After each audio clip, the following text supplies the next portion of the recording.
Hello बच्चों, आज हम लोग फिजिक्स का एक बड़ा ही इम्पोर्टेंट टॉपिक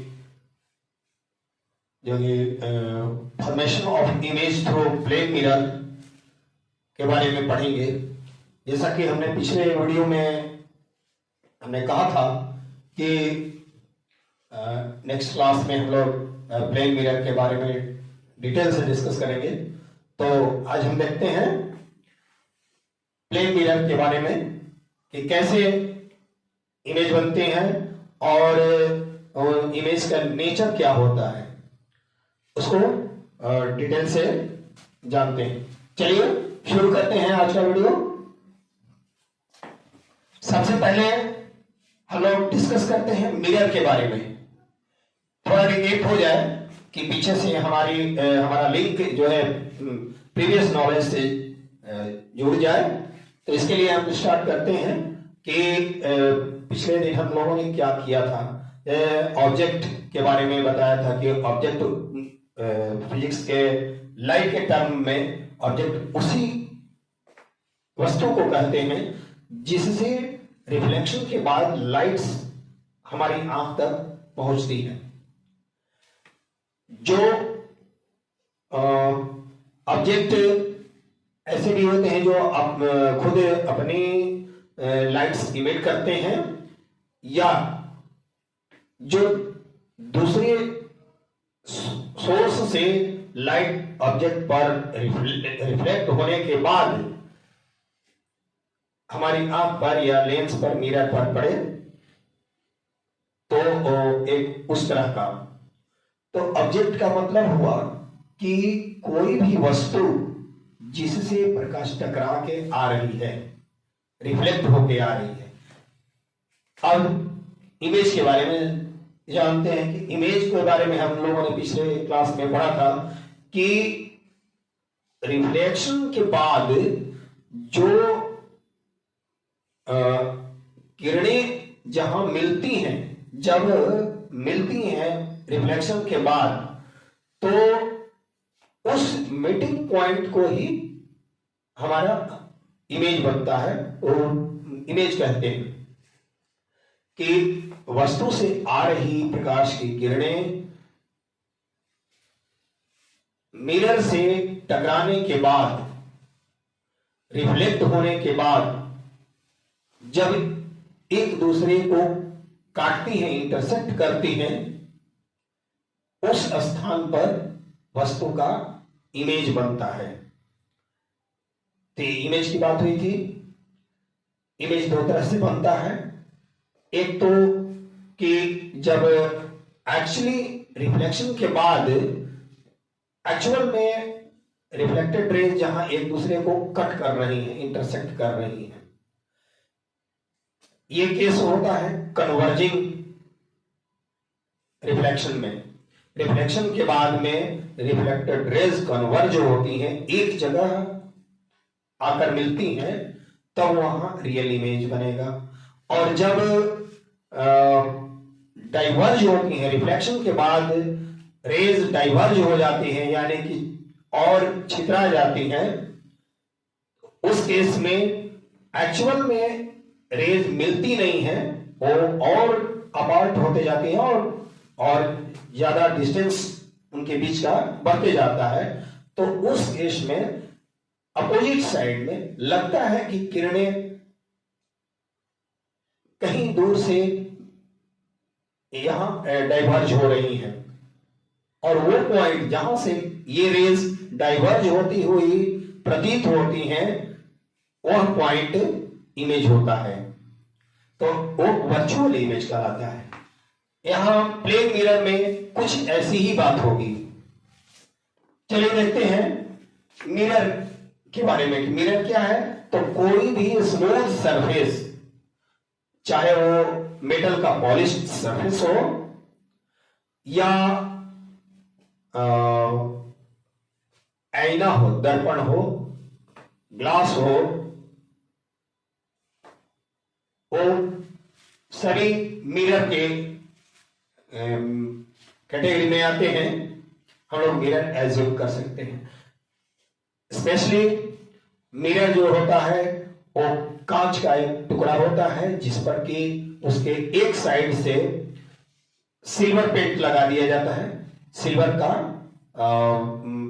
पेंट लगाकर उसके पीछे अगर दूसरा पेंट लगा दिया जाता है, फिर उसको एक फ्रेम में बंद कर देते हैं।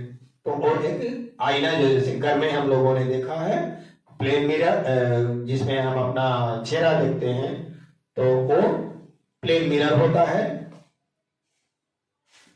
आजकल तो प्लेन मिरर में सिल्वर के जगह पर एल्युमिनियम की भी का भी लेप लगाया जाता है, क्योंकि अब पता चल गया है कि एल्युमिनियम भी एक अच्छा रिफ्लेक्टर है। क्योंकि सिल्वर सबसे बढ़िया रिफ्लेक्टर होता है, इसलिए एक बढ़िया से मिरर में, बढ़िया आईना में सिल्वर का लेप लगाया जाता है और वो बहुत ही सॉफ्ट होता है, जल्दी ही स्क्रैच हो जाता है। इसलिए उस स्क्रैचिंग से बचाने के लिए एक दूसरे कलर का पेंट उस पर चढ़ा दिया जाता है ताकि वो सेफ रहे, सिल्वर का लेप जो है वो सेफ रहे और जो दर्पण है, मिरर है, वो अच्छा रिफ्लेक्टर बन सके। तो ये मिरर की बात हुई, उसमें प्लेन मिरर की। मिरर जनरली दो तरह के होते हैं, एक प्लेन मिरर और second one spherical. Spherical mirror उसको बोलेंगे जो स्फीयर का एक पार्ट हो। जैसे हम लोग ये कहते हैं कि प्लेन मिरर तो हम लोग देखते हैं रोज अपने घरों में, लेकिन स्फेरिकल मिरर उन्हें कहते हैं जो एक स्फीयर का पार्ट हो। जैसे हमने ऐसे लिया जिसका रिफ्लेक्टिंग सरफेस जो है वो किसी न किसी पीछे से लेप लगा हुआ है और आगे से स्मूथ है। ये स्फेरिकल इसलिए कहलाया क्योंकि ये किसी न किसी स्फीयर का एक पार्ट होता है। अगर इसको हम ऐसे कंप्लीट एक स्फीयर कंस्ट्रक्ट एज्यूम कर सकते हैं, किसी स्फीयर का ये हिस्सा हम लोग मान सकते हैं, इसलिए इसका नाम स्फेरिकल मिरर पड़ा।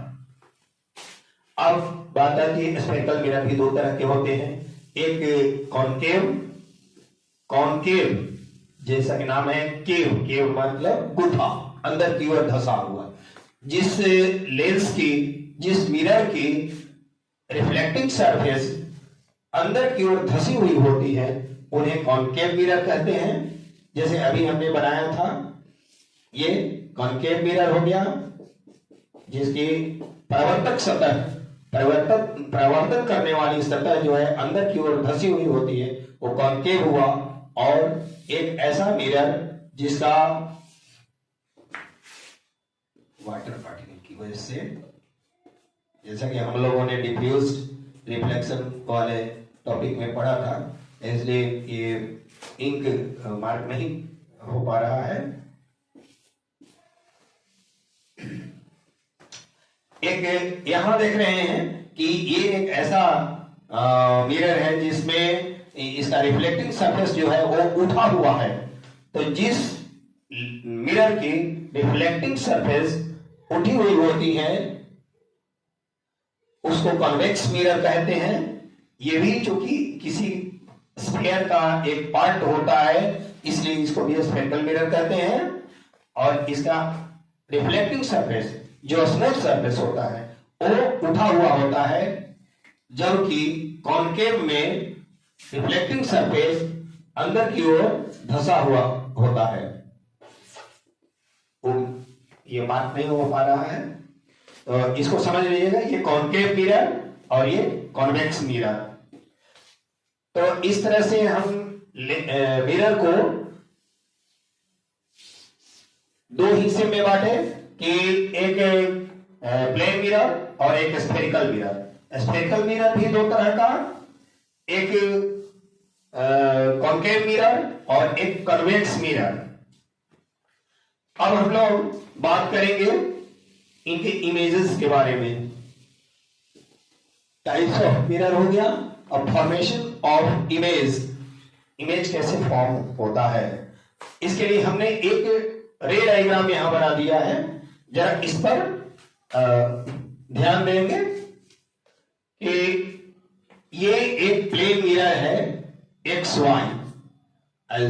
मान लेते हैं एक्स वाई कोई प्लेन मिरर है जिसका कि स्मूथ सरफेस ऊपर की ओर अपवर्ड है, नीचे लेप लगा हुआ पार्ट है। तो और यहां भी कोई ए पॉइंट कहते हैं, कोई ए बिंदु पर कोई ऑब्जेक्ट है, कोई पॉइंट के रूप में ऑब्जेक्ट लिए हैं ए बिंदु पर। पॉइंट ए पर ऑब्जेक्ट है जिससे कोई दो रे हम लेते हैं जो कि इंसिडेंट होती है प्लेन मिरर पर। ऐसे तो अनगिनत रेज कंटिन्यूअसली मिरर पर इंसिडेंट होते रहते हैं, लेकिन डायग्राम बनाने के लिए, उसके इमेज को समझने के लिए हम केवल दो रेज को लेते हैं, केवल दो रे लेते हैं, क्योंकि दो रे से हमारा इमेज का फॉर्मेशन हो जाएगा। तो एक रे लिए जो कि पॉइंट बी पर इंसिडेंट होता है और एक जो है पॉइंट सी पर इंसिडेंट होता है। और यहां पर हम अगर नॉर्मल ड्रॉ कर लिए तो नॉर्मल ड्रॉ कर लिए, मान लीजिए कि एक नॉर्मल को हम एम नाम दे दिए, एक को ए नाम दे दिए। इन पॉइंट ए से आने वाली रे एक रे बी पर इंसिडेंट हुई और रिफ्लेक्ट होकर सी के डायरेक्शन में चली गई। दूसरी रे लिए जो कि सी पर C D D sorry D की ओर चली गई, और दूसरी रे लिए जो कि सी पर इंसिडेंट हो रही है और वो रिफ्लेक्ट होने के बाद ई के डायरेक्शन में चली गई। यहां हम क्या पाते हैं कि लॉ ऑफ रिफ्लेक्शन तो फॉलो हर कंडीशन में होता है। यहां रेज रिफ्लेक्शन के बाद डाइवर्ज हो रही है। डाइवर्ज का मतलब वहां से और छितराती हुई जा रही है। यहां रेज मिल नहीं रही है।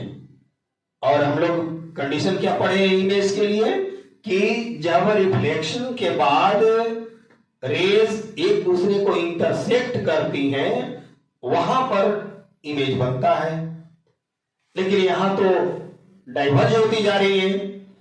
तो इस केस में ही वर्चुअल इमेज बनती है। वर्चुअल इमेज कैसे, इसको बैक साइड में हम लोग प्रोड्यूस करते हैं। डी बी को इसी सीध में पीछे हमने एक्सटेंड किया और ई सी को पीछे की ओर हमने एक्सटेंड किया, जो कि आकर इस पॉइंट पर ए डैश, मान लेते हैं इसको ए डैश पर आकर मिली।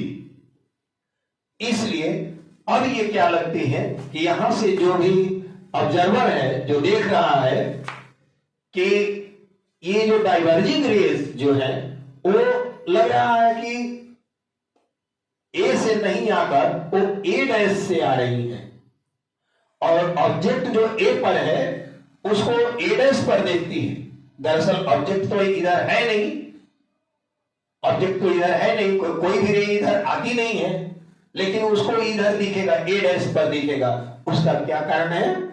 वही है कि उसको ऑब्जेक्ट जो है यहां दिखती है, यानी ये इसका इमेज है। ए का ही ऑप्टिकल अपीयरेंस ए डैश है, यही तो इमेज है। इमेज क्या डेफिनेशन हम लोगों ने पिछले दिन देखा था कि optical appearance of object after reflection from plane mirror. ये जो है हमारा इमेज हो गया। तो अब ए का ऑप्टिकल अपीयरेंस एडस पर दिखता है जब यहां ऑब्जर्वर यहां से देखता है तो उसे ए ऐसे नजर नहीं आता है, वो ए नजर आएगा कि और इसको यहां एडस से ये रेज आ रही हैं जो ऑब्जर्वर के आई में बी डी और सी ई लाइट रेज आई पर फॉल हो रही हैं, वो लगता है कि वो एडस से आ रही है और यही उसका इमेज होता है। इस तरह से हम लोग ने देखा कि प्लेन मिरर में कैसे इमेज बनता है। अब रही बात कि ये कहां होता है, कितना दूर होगा। ये मिरर हमारा एक्स वाई है, स्मूथ सरफेस रिफ्लेक्टिंग सरफेस ऊपर की ओर है, लेकिन इमेज बन रहा है बैक डायरेक्शन में। यहां ये इमेज जितना डिस्टेंस पर मिरर से जितने डिस्टेंस पर ये ऑब्जेक्ट रखी हुई है ए पर, उतना ही डिस्टेंस पर यहां भी बनता है। इसको हम लोग प्रूफ भी कर सकते हैं। नेक्स्ट क्लास में हम प्रूफ बता देंगे, चाहे इसका पीडीएफ डाल देंगे, आप लोग उसे नोट डाउन कर लीजिएगा, देख लीजिएगा। हम समझा दे रहे हैं कि कैसे बराबर होगा। ये यहां मान लेते हैं कि यहां कोई पॉइंट है एफ पॉइंट मान लेते हैं यहां। एफ ए जितना है उतना ही एफ ए डैश बी है, ये हम लोग प्रूफ कर सकते हैं। कैसे? पहले हम इस छोटे मिरर के बारे में, ट्राइंगल के बारे में देख रहे हैं। ए बी एफ और ए डैश बी एफ पे इस पर विचार करेंगे। यहां हम लोग पाएंगे कि ये एंगल जो है बराबर है ये एंगल के, ये राइट एंगल है, ये राइट एंगल है जो कि वर्टिकल होता है, और ये जो एक साइड जो है बी एफ वो दोनों में कॉमन है, इस ट्रायंगल में भी और इस ट्रायंगल में भी।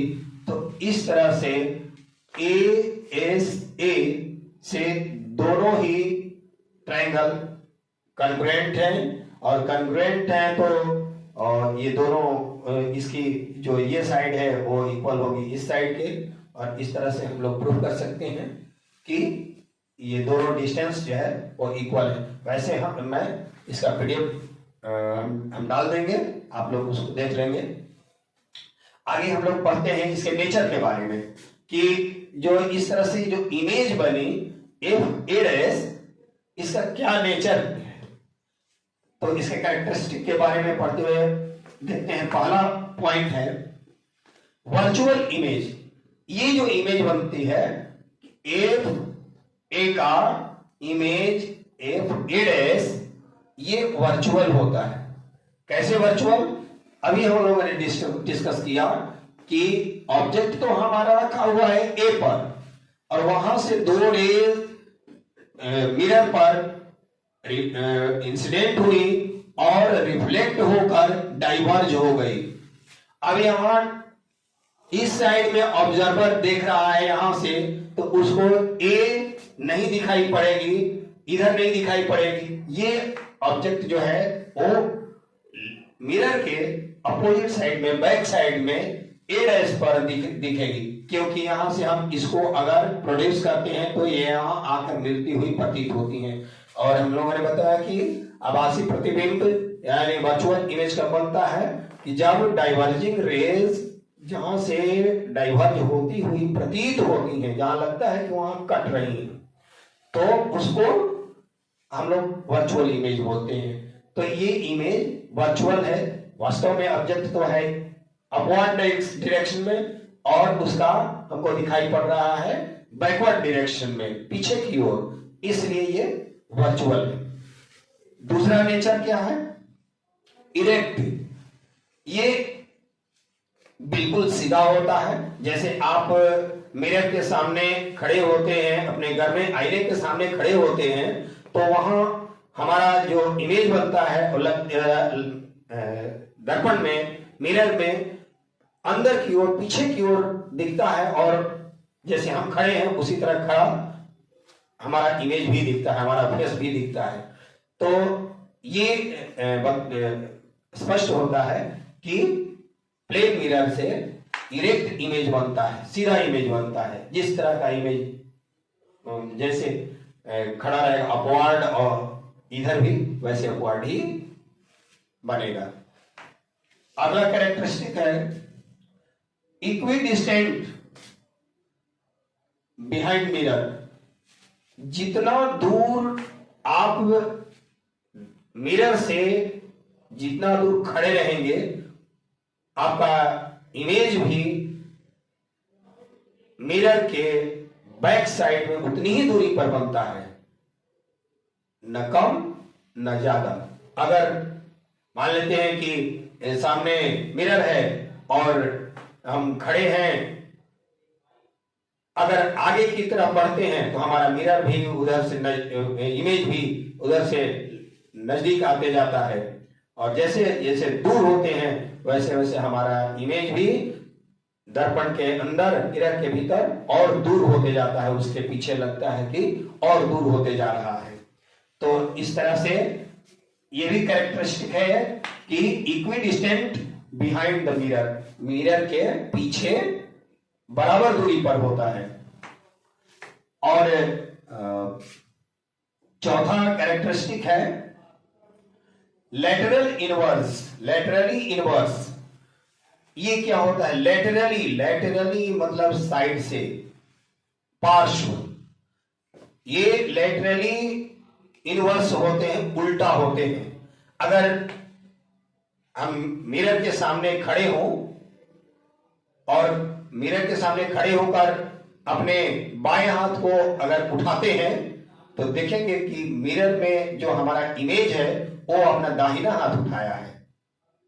इसको आप लोग प्रयोग करके देखेंगे कि मिरर में जब आप बायां हाथ उठाते हैं तो आप एक्चुअल में आप बायां हाथ उठाए हैं, लेकिन मिरर में जो आपका इमेज बन रहा है वो अपना दाहिना हाथ उठाया है। इससे ये प्रूफ होता है कि ये लेटरली इनवर्स होता है। और दूसरी बात, अच्छा एक इसका और प्रैक्टिकल यूज आप लोग देखे होंगे कि एम्बुलेंस वगैरह पर उल्टा लिखा रहता है। उसका कारण भी वही है कि पीछे से जो आगे जाने वाली गाड़ी है वो अपने साइड मिरर में जब देखेगी तो उसका उल्टा इमेज बनेगा और वो इमेज हो जाएगा सीधा, और उसको सीधा दिखाई पड़ेगा एम्बुलेंस लिखा हुआ। एक अगला कैरेक्टरिस्टिक है can't be obtained at on the screen. Plane mirror में जो भी इमेज बनता है उसको हम स्क्रीन पर ऑब्टेन नहीं कर सकते हैं, क्योंकि ये वर्चुअल होता है। वर्चुअल इमेजेस को स्क्रीन पर ऑब्टेन नहीं किया जा सकता है, स्क्रीन पर नहीं बनाया जा सकता है। वो केवल हमें ऐसा प्रतीत होता है, लगता है कि मिरर के पीछे हम खड़े हैं, लेकिन वास्तव में खड़े नहीं होते हैं। वो मिरर केवल हमारे लिए वर्चुअल होता है, आभास होता है, हमें ऐसा प्रतीत होता है। रियल इमेज को हम लोग स्क्रीन पर ऑब्टेन कर सकते हैं, जैसे कि सिनेमा वगैरह में देखते हैं कि जो सिनेमा हॉल में जो पिक्चर्स चलते रहता है वो तो स्पष्ट दिखता है कि स्क्रीन पर दिखता है, वो रियल इमेज होता है। तो इस तरह से हम लोगों ने अभी formation of image through plane mirror पढ़ा, देखा कि कैसे इमेज बनते हैं प्लेन मिरर में, और इसका जो प्रूफ है पूरा उसका पीडीएफ अपलोड कर देंगे, आप लोग देख लीजिएगा। हाँ, अगर कोई इससे रिलेटेड कोई क्वेश्चन हो, आपके मन में क्वेश्चन अराइज होता हो, तो वो आप बेझिझक पूछ सकते हैं, कमेंट कर सकते हैं। उसका भरपूर मैं प्रयास करूंगा कि आपके अंदर कोई भी हेजिटेशन बची न रह जाए, कोई भी कसर बची शेष न रह जाए, जो कि आपको लगे कि नहीं ये चीज नहीं हम समझ पाए। बोलने में हो सकता है कभी कभी फ्लो में कुछ बातें कह दी जाती हैं, निकल जाया करती हैं, और जानबूझकर नहीं निकल जाया करती हैं, तो उसको आप समझेंगे। अगर कहीं कुछ दिक्कत जैसा फिर भी अगर लगे तो प्लीज आप कमेंट करेंगे, उसको मैं स्पष्ट कर दूंगा। लेकिन ये मेरा विश्वास है कि आपको कोई भी डाउट रह नहीं जाएगा। एकदम छोटे से छोटे टर्म को भी मैं डिस्कस करना चाहता हूं कि अब तक बातें स्पष्ट हो जाए। जब मैं भी पढ़ा करता था उस समय का मैं फील करता हूं कि उस समय कोई हेजिटेशन की वजह से या कुछ शर्म महसूस होते थे, पूछ नहीं पाते थे। तो आज हमको ये लगता है कि नहीं, इस पॉइंट पर तो बच्चे समझ नहीं पाए होंगे, इसलिए मैं एक एक टॉपिक को बार बार रिपीट करता हूं और कोई चीज छोड़ता नहीं हूं कि आपको पूछने की जरूरत पड़े। लेकिन फिर भी आपको जो चीज नहीं समझ में आई हो उसको कमेंट करें, मैं जरूर उसका जवाब दूंगा।